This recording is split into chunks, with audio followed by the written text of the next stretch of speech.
Coach Pat Summitt died earlier this week. A public funeral is being planned for next month. She was diagnosed with early onset dementia in 2011, which ended her coaching career. Now, it may be too soon to tell, but so far there was no indication Summitt had Alzheimer's. Joining us this morning is Moritz from SYNERGY HomeCare to explain the difference and to help you detect the signs. Good morning. Good morning. Well, let's talk about that. Alzheimer's, dementia, what is the difference between the two? Dementia is a much more broad description. It would be like saying someone has cancer, and we all know that there's many different types of cancer. So dementia is plainly just a deterioration of your brain function, whereas Alzheimer's is a very specific disease aspect of that.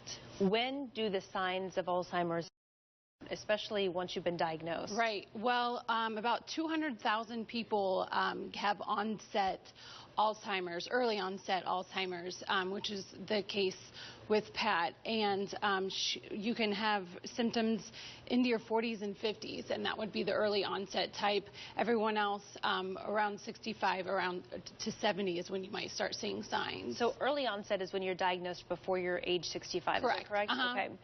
What are some of the signs and symptoms? That's the big things, because sometimes you may think you're seeing something, but you don't want to overreact. So specifically, let's get into some of those.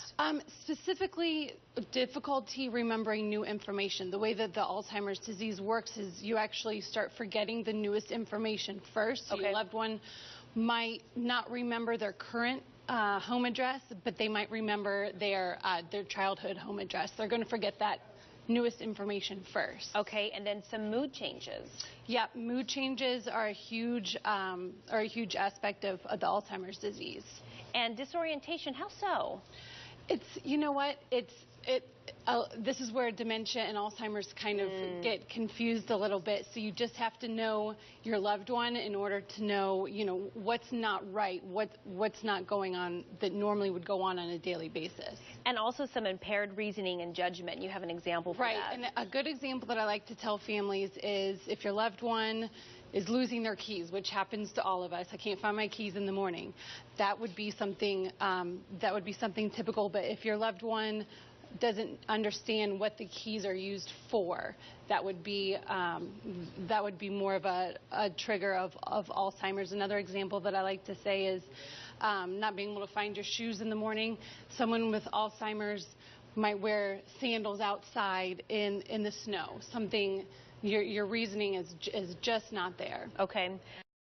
Things you mentioned, walking and swallowing, is that something that's more advanced, or is that something early as well? That would be certainly something a little bit more advanced. If you think about it, your body literally doesn't remember how to do our daily functions. So that would be more towards the end of life, unfortunately.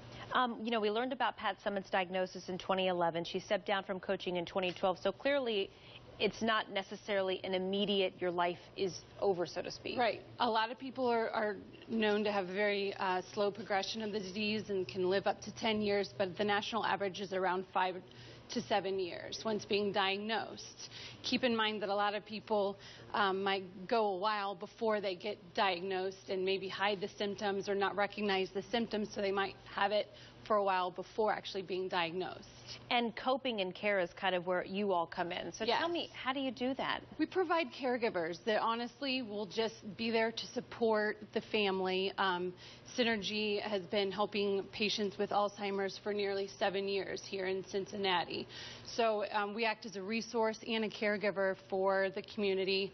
And my biggest hot button is just education, education, education. If you understand what's going on with your loved one and you're able to reach out to some support and networks for you, it'll make the whole process a lot easier. Well, and at this point we know there is no cure, so it's dealing with it on a daily basis. Right.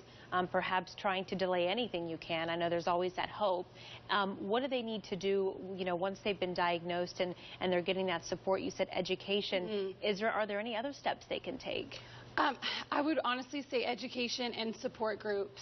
There's millions and millions of people who are going through the same thing as you, and that's my biggest piece of advice. It's overwhelming. It is. It's very overwhelming, and it can be taxing on a family. So reaching out to other families who are going through something similar would be very helpful. Okay, well, on SYNERGY HomeCare and these tips and advice at fox19now.com if you would like to get a hold of them. Emily, thanks so much. Thank you so much.